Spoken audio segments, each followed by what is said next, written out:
Hey everybody, it's Matt. Welcome back to the Journey Church podcast. If you haven't yet, be sure to subscribe to this podcast so you can automatically get our weekly episodes. And you might want to go ahead and subscribe to our Journey YouTube channel as well. You'll find messages, music, interviews, inspiring stories, and more for you all right there. Now, I hope this episode helps you take your next step in following Jesus. All right, today I'm going to start by doing something that's probably not a good idea. Matter of fact, I know it's not a good idea because communicators are never supposed to start with something where you lose the room right off the bat. But I don't normally do this, you know this, but I have to talk about a controversial, extremely divisive issue right here at the beginning. So I realize I'll probably lose the room, but if you'll just hang with me and trust me, I don't want to have to talk about this, but it's necessary for what we're going to talk about today. If you're wondering what it is, we got to talk about math. Yeah. You thought it's politics? No, I'm not going there. We got to talk about math. And you laugh because I used to teach math. I taught it for a couple years to high schoolers, and if I had $1 for every time they said, I hate this, I'll never understand this, why do I need to know this anyway?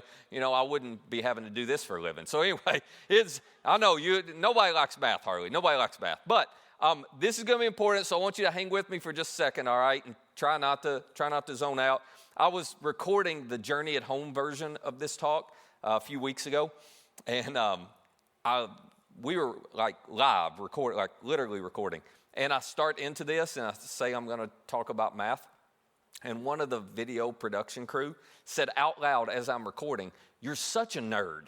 And I just was like, okay, so I kind of gauge how it's going to go with a real audience when I'm doing it there. So I'm not sure how well this will go, but give me about 2 minutes, okay? We'll see if we can get through this. Do you guys remember in math class, some of you are in math now, so maybe this will be more fresh. Do you remember in math class hearing this term? It was the term integer. Anybody remember this? Okay, this is better in first service. They clearly flunked out of math. Y'all are better. Okay, just to get us all on the same page, and here's what integer means. It simply means whole and complete, unbroken and undivided. That's all it means. So, I'll give you some examples. The number 2, the number 20, 200, 2,000, 20,000, doesn't matter. Those are all integers because those are whole numbers. On the other hand, if you start talking about 3/5, 10 and 7/8, 1,000 and 3/16, you pick any of those are not integers. Those are, does anybody remember what those are called? Yeah, that's what I thought. Fractions. Yeah. You're like, no, I don't. Don't quiz me, Matt. So, yes. Fractions, okay? So you have integers, which are whole numbers. You have fractions, which are not whole numbers. And I already am getting the same glazed look I got when I taught high schoolers. So let me put this into terms that you're going to care about a little bit more, all right? I got to thinking, what would you actually enjoy hearing me talk about? So here's my question. Anybody, science, hey. He's like, get off the math, man. Can we talk about science? Buddy, I hate to tell you, but somebody's got to break it to you. Most of them don't care about that either. But I do, so I love it. I think you're amazing. No, who in here? Let me tell you what you're going to like more than science. Apple pie. That's what you're going to like more than science. So I'm going to put these two together, all right? You with me? I got a question for you. How many apple pies do we have? Again, 3 people answered in the first service. I was like, I don't know. Anyway, it's 1. That's right. It wasn't a trick question. It's 1. So because we have 1 whole apple pie, it makes this an integer pie. Okay? You with me? You're like, this is terrible. I know. Just hang on. It's an integer pie. Now, let's imagine that I give you this pie. You know what's good. Okay, yeah. I don't really have one. I'm sorry. Sorry to disappoint. If I give you this pie, you know what's going to happen to it very quickly. It's going to look a little more like this, right? And how many pies do I have now? Nope. I don't have, that's right. I don't have one. I don't have one because this piece, you're going to eat it. It's going to be gone. So we're going to say 7/8 of a pie, okay? 7/8 of a pie, but it's not a whole pie. And hey, boy, nailed it. Thank you, Devery. Nailed it. It's a fractured pie. That's exactly right. You guys all passed. Congratulations. Yeah. Good job. So now the question becomes, what in the world does this have to do with what we're talking about in church? Nothing at all. I just felt like, no, it has everything to do with it, but you're going to have to hold this thought for just a minute, okay? And we'll circle back to it. Because we are in week 3 of the series we've been in for a couple weeks now called The Perfect Guide to Life. We're talking about how integrity gives you clarity and gives you courage. Integrity is something we celebrate when we see it in others. It's something we criticize when others are lacking it. It's something we expect. Isn't this true? We expect it out of all the people around us. And yet, this is a bit ironic and hypocritical. We tend to excuse it away when we don't have it. If you're anything like me, if you don't have it, I'm upset, I'm holding you accountable. When I violate integrity, I always have a reason. It's like, what, you didn't understand the circumstances. I go on and on about all of that. So we tend to excuse it away in ourselves. But as we've learned in the series, if you allow yourself to excuse away your lack of integrity, there is a price to pay. As a matter of fact, King Solomon, there's a statement, a verse that he wrote that has become the foundational verse for this series. Solomon explains this to us. He wrote this. He said, the integrity of the upright will guide them. In other words, people who stand up straight, who take the long view, who look down the road, who think in terms of years and not days when they're making decisions, people who decide they're going to make integrity the primary decision-making filter in their life. Integrity is going to be the North Star. He says the integrity of those kinds of people will guide them. Integrity becomes the perfect guide for your life if you will do that. But on the other hand, he said, the crookedness of the treacherous. Now, crooked people are the ones who, they're bent over, they're looking down, they're only focused on what's right in front of them. They're only focused on what they want in the moment. They're thinking about, what do I want now? What do I want now? And how do I get it? He said, people who make decisions that way, the crookedness of the treacherous, it will destroy them. It will destroy them. It will fracture their lives. And so the definition that we've been using for integrity is simply this. Integrity is doing what you ought to, even when it costs you. Integrity is doing the right and the noble thing, even though the right and the noble thing is going to have consequences attached to it. That's how you know you have integrity. Now, to connect all of these dots, okay, here's what's fascinating to me. The word integrity actually comes from the Latin root where we get our word integer, which means, and it's intentional, it means a person of integrity is a person who is whole and complete. They're unbroken and they're undivided. But whenever you violate your integrity or I violate my integrity, then we become fractured. Our lives become fractured. Our souls become fractured. We're not whole and complete. We're broken and we're divided now. And you know this. Whenever your soul is fractured, you lose something that is extremely valuable to you. It might be the most valuable thing you have. You lose your peace. People with fractured souls, they're never at peace. They're not at peace with themselves. You know this. When you have violated your integrity, you weren't at peace with yourself, were you? They're not at peace with themselves. They're not at peace with others. When you're fractured, when your soul is fractured, it impacts the people around you. It impacts all of your relationships. And they're not at peace with God. Which brings up the question, why in the world would any of us choose to violate our integrity at the cost of the thing that we care about and want the most, which is peace? Why in the world would any of us do that? And the answer is because integrity is not the only thing vying for our attention. Integrity is not the only thing trying to pull you in a direction in life. The other thing that vies for your attention is appetites, desires, and we all have them. Now, this is just my opinion, so you can disagree, I might be wrong. I think all of us have at least 3 powerful primary appetites that pull at us. I don't know what yours are. It's probably different for all of us. For you, it might be an appetite for appreciation, for admiration, for acceptance. It could be an appetite for recognition or an appetite for respect, an appetite for progress. You should always want to make progress to be successful. You may have an appetite for that. It may be an appetite for money or sex or power. I mean, we could go on and on. We could talk about them all day. There's so many. But all of us live in a world, and all of us, live our lives in such a way that it's not just integrity that's trying to guide us. Our appetites are trying to guide us too. And the thing about appetites is they always want the steering wheel, and they hate delayed gratification. Isn't that true?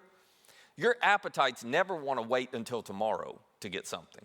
Your appetites never think about the long view. They don't. Yours are just like mine. When you have an appetite, it wants to be satisfied right now. Now, the irony of the whole thing is if you give in to your appetite and you allow it to pull you in a direction and ignore your integrity, the irony is that appetite is not ever fully or finally satisfied, is it? You can give it what it wants, and the next day you wake up and it wants more, and it wants more, and it wants more, because you just can't fully satisfy an appetite. So, the real world we live in, the real world you live in, this week is going to be a world where you're going to live with the tension of appetites pulling you in one direction and your integrity pulling you in another. And you have to figure out how to manage that tension. What do you do when you're caught between two things that are pulling you in two opposite directions, and one will make you really happy right now, but the other will make you happy in the long run? That's what we're going to talk about today. And to illustrate it, I want to share with you a Jewish story that happened centuries ago. It was all the way back around 1800 BC. And the story involves two brothers. You may be familiar with them, Esau and Jacob. Now, if you've never heard of them before, you probably heard of Abraham. Abraham had a son named Isaac. Isaac had two sons, Esau and Jacob. So these are Abraham's grandchildren. And as is often the case in families, Esau and Jacob are as different as they can possibly be. Esau's more of an outdoorsman. He loves to hunt and fish. He spends all his time out there working, in the fields. He's outside. He loves it. Jacob is more of a homebody. He's more of an indoorsman, okay? So he's a guy who just hangs out around the house, takes care of things, as you're going to see in a minute. He apparently was a bit of a chef savant. He was a great chef, okay? He enjoyed cooking and doing all that stuff. So two brothers who are polar opposites. But there's a tension, there's a dynamic in the family taking place because of Jewish culture back then that they couldn't avoid. Back in those days, if you were part of a Jewish family, the oldest male got what they called the birthright. So Esau, in this case, would have had a birthright that Jacob would not have had. And this birthright gave Esau three advantages over Jacob. The first one was whenever Isaac, their father, died, Esau was going to inherit 2 times as much as Jacob. That was the first advantage. The second advantage that he had was that Esau got judicial authority in the family. In other words, once Isaac died, Esau got to serve as a judge for the family. So anytime there was a conflict, Esau got to have the final say, and the whole family had to do whatever he had to say. That's convenient, isn't it? And then the third advantage was that Esau received his father's blessing, which in that culture they equated to receiving God's blessing. So you can imagine, if you're a younger brother or sister, you already know you don't feel like it's balanced and even, right? And then imagine growing up in a family where it's just not the natural feeling for it to be uneven, but it's legitimately like, oh no, he's got 3 advantages over you. This is the world they're living in. This is the world that Jacob's having to deal with. This is the future that Esau has, that he's certain of. And yet, as you're going to see in this story, they have to encounter this tension between integrity and appetites, and it ends up wrecking everything because of what they chose to let guide them. So, to give you a little context, here's how the story unfolds. It says, once when Jacob was cooking some stew, Esau came in from the open country, famished. So he's been out hunting or fishing, whatever he's been doing, probably been gone a while. You've had this experience, he came back in, he was starving. A few years ago, they called it hangry. Like that's where he is, okay? He's to the point of, oh my gosh, if I don't get something. He's so hungry. And, just so happens, Jacob's cooking some stew. He comes in, he smells it, he goes to the kitchen, he sees it. So as you could imagine, he looks at his brother and he says, quick, let me have some of that red stew. I am famished. Now I got to pause here because there's this unique dynamic that unfolds that you might miss if we read it too quickly. And those of you who have older brothers and sisters, especially if you're the youngest in the family, you will be able to appreciate this. It's extremely rare for the younger brother to ever have the upper hand on the older brother. Isn't that true? And so this is a really unique, rare situation for Jacob. He realizes in this moment, oh my gosh, I don't know if it's ever happened before, but I think I have the upper hand on my brother. So what does the younger brother always do when the older brother needs something? Do you remember this growing up, you younger siblings?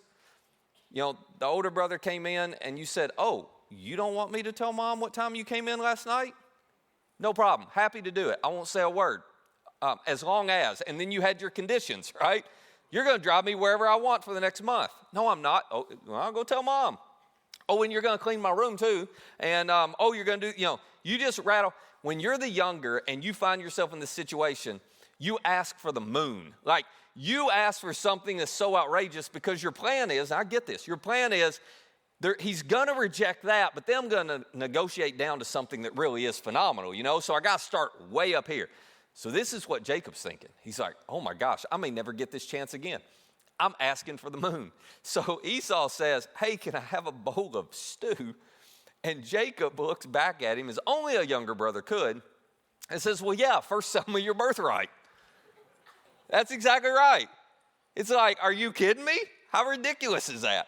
Who would trade their birthright for a bowl of stew? Who would say, I'll just give you my whole future, younger brother, because I need some soup right now? It's ridiculous. Who would trade their integrity, their family, their relationship with their spouse or their kids, their career? Who would trade all of that for momentary satisfaction or happiness? Well, nobody would, right? I mean, that's why you laughed. We're on the outside of this. Like, nobody would. And everybody could. All of us could. Because you know what? What's different for us than it was for Esau is we're on the outside of this story where we have no emotion in this. We have nothing pulling at us. We have no appetites demanding they be satisfied. So we're on the outside going, this is the most ridiculous thing ever. Of course you say no to that, you know? But when you're in the middle of it, come on, we all know this. When you're in the middle and emotions are swirling and appetites are screaming, it's really easy to do some dumb things, to make some dumb decisions, to make some terrible trades. Because in the moment, we want what we want. And so I think to the shock, not just of all of us, but to the shock of Jacob, Esau looks back at him and he says, look, I'm about to die, Jacob. What good's this birthright to me? Now I read this and I thought, could you be any more dramatic, Esau? You're not about to die. Grab a Snickers, man, and move on. Like, fix your own dinner. You'll be fine. You'll be fine. But he's lost sight of everything. And here's what's so interesting about this to me. You notice how Esau has started building a case in his own head to convince himself that this is the best decision to make? It's obvious a dumb decision. But Esau is going to lie to himself, to deceive himself into thinking the best thing for him to do in this moment is trade away his entire future for a bowl of stew. Now, the reason I bring that up is because if you haven't figured it out yet, you are just like me. You have an incredible capacity to deceive yourself. If you're not careful, you will lie to yourself over and over and over again and convince yourself to make decisions that you would never recommend someone else make if you were giving advice to them. But we all have a tendency to do it. When we want something, when our appetites rev up, when our heart gets set on something, it's almost as if it sends a message to your brain going, hey brain, come up with some reasons to convince me to do what I want to do right now, even though I know it's dumb. And we deceive ourselves into hurting ourselves, even though we know on the front end it's not in our best interest. Well, Jacob's standing there in the kitchen with his mouth wide open like, I cannot believe that he's going to fall for this. You know, I was just starting negotiations way up here.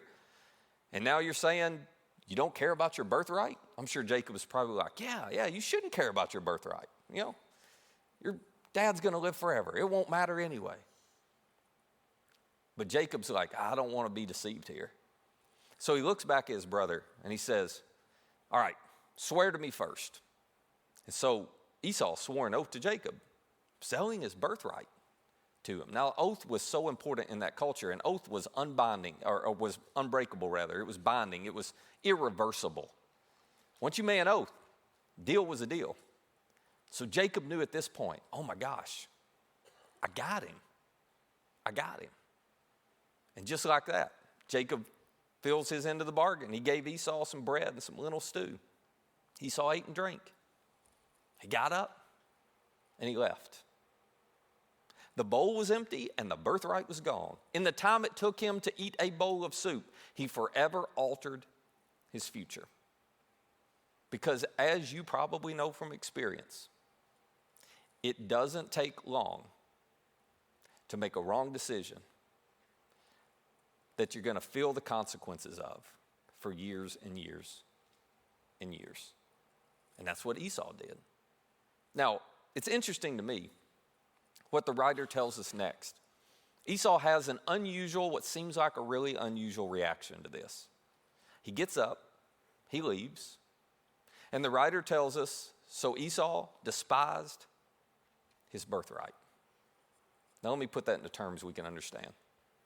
Esau walked out of the house and convinced himself that he didn't care about that birthright anyway.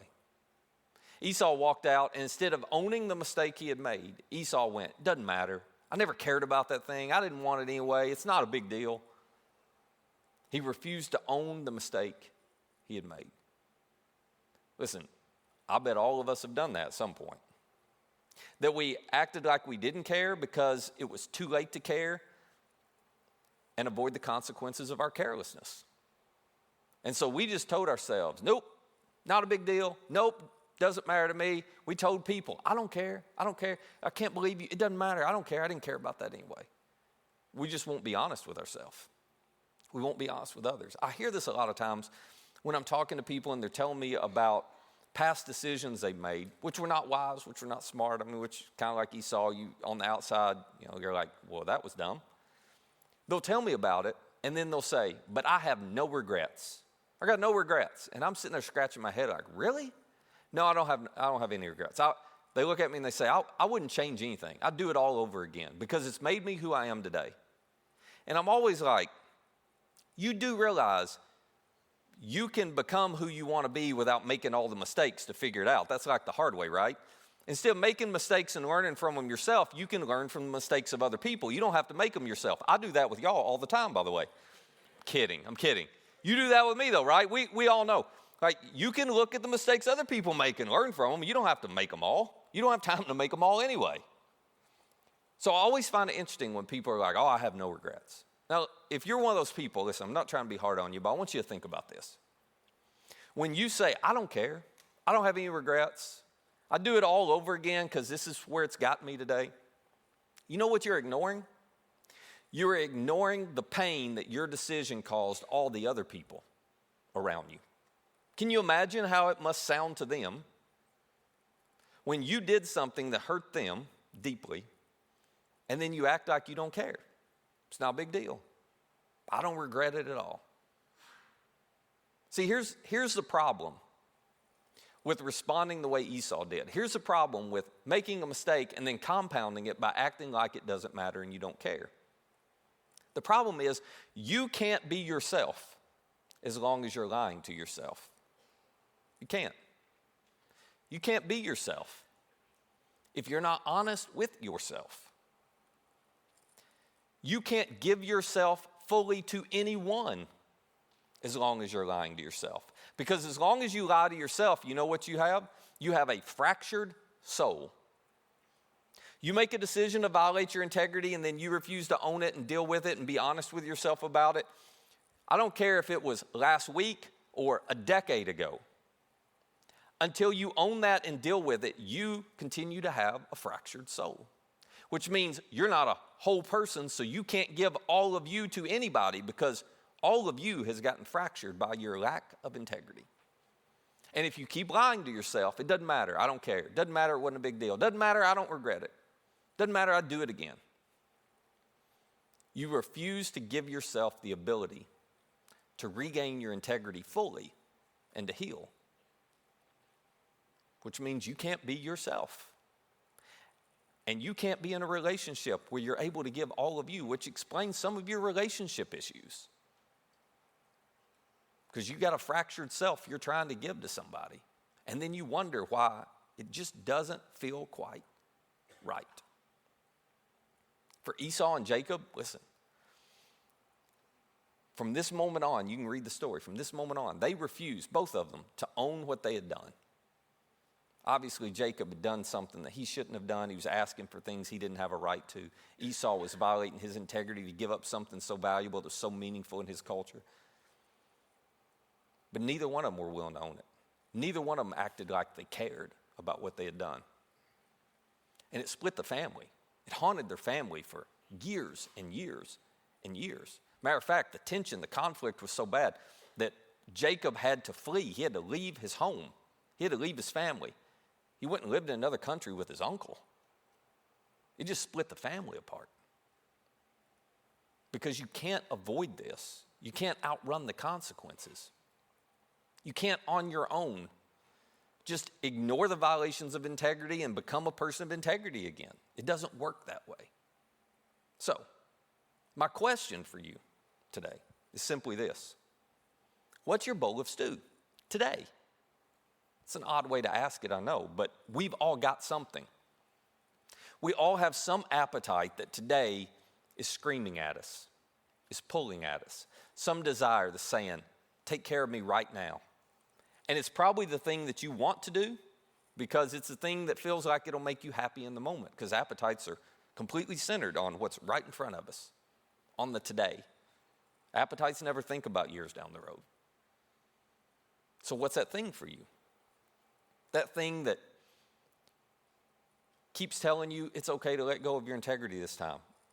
That thing that keeps coming up with excuses for why, this isn't really a violation of integrity. Just go ahead and do it. What's that thing? It's not immoral.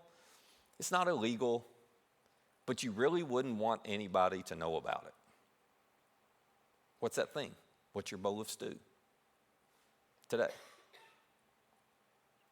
Here's what I want to challenge you to do. You say, I don't want you to I get it. Challenge probably isn't the best word, but I'm going to use it because every now and then, if you care about somebody, you don't just say, you know what, you ought to think about it. Every now and then you're like, no, I want to challenge you to do this because one of these ways is going to work out great and one's not. And this is one of those situations. I don't have to know your story. I don't have to know your life. I don't have to know your situation. No, you choose an appetite over your integrity, it'll cost you every single time. It'll cost you more than you want to pay, and it'll cost you things you do not want to pay. So here's what I want to challenge you to do. If you can put your finger on what that appetite, what that desire is, what that thing is, it's hollering at you, going, hey, don't say no to me. You just let go of your integrity. My challenge is for you to decide, I will not trade what I value most for something I have an appetite for now. Just shut the door on it. Shut the door on it. Get out of the situation. Make whatever changes you have to quiet that appetite. Tell whoever you have to tell so that there's accountability so you feel like you can't go back on it. Just decide, I'm not going to trade what I value most, my integrity. I'm not going to trade what I value most, my relationship with my family. I'm not going to trade what I value most, my marriage. I'm not going to trade what I value most, being known as a trustworthy person. I'm not going to trade what I value most for some appetite I have right now. I'm not going to do that with my money. I'm not going to lie to them about that. It's just a little deal, and I've convinced myself. I'm not going to do it.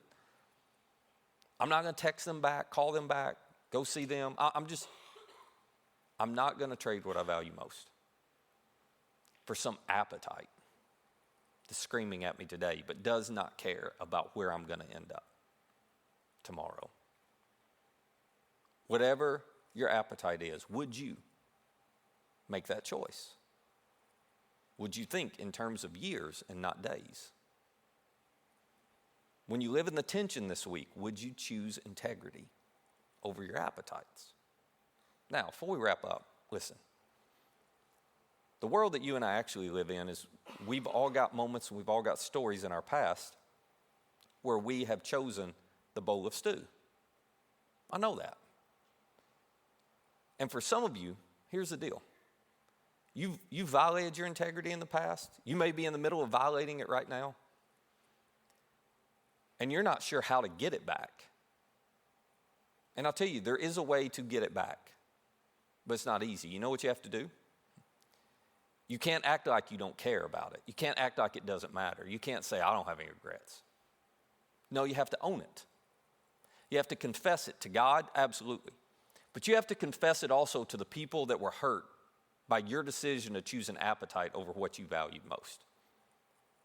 And for some of you, your problem is you've never gone back and cleaned up all those messes as best you could.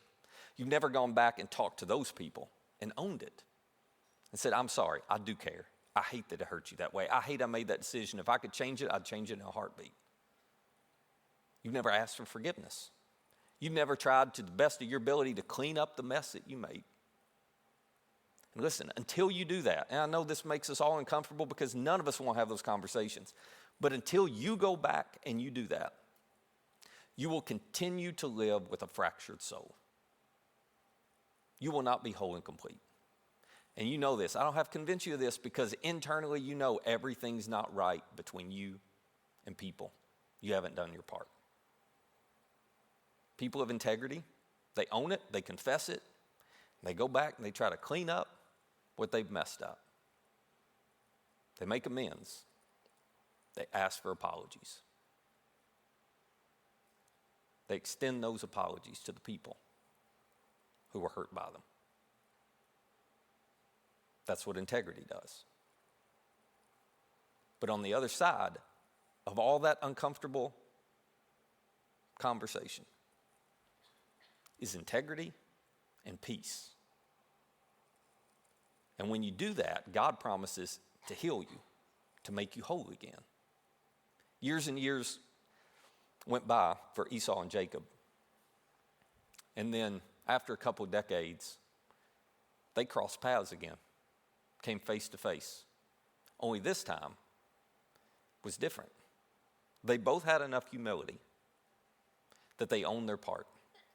They tried to make things right. And God healed that relationship. And He can heal yours too.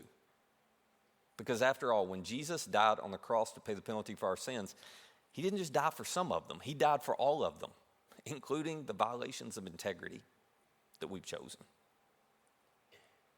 So if you'll meet Him on His terms, if you'll do your part, He'll heal you. He'll restore your integrity. He'll make you whole again. That's why integrity, the integrity of the upright, people who stand up and look way down the road and make choices based on that, that's why the integrity of those kinds of people guides them perfectly. So do what you ought to, regardless of what it costs you. And trust God to meet you and to make up the difference that you can't do. Let me pray for us. Father, would you help us to be aware this week? It may be our biggest struggle. We're just so used to allowing our appetites to rule us and to call the shots that we're not even aware we're doing it sometimes. But appetites that rule us always ruin us in the long run. So would you help us to be aware this week of whatever the bowl of stew is for us? Help us just to notice it, first of all. And then help us to choose, as we live in that tension, to walk in the way of integrity and to walk away from the appetites that scream for our attention right now. For the people who are here and past decisions, whether it was last week or 2 decades ago, but some things are coming to mind, some violations of integrity. They've never been fully owned and addressed.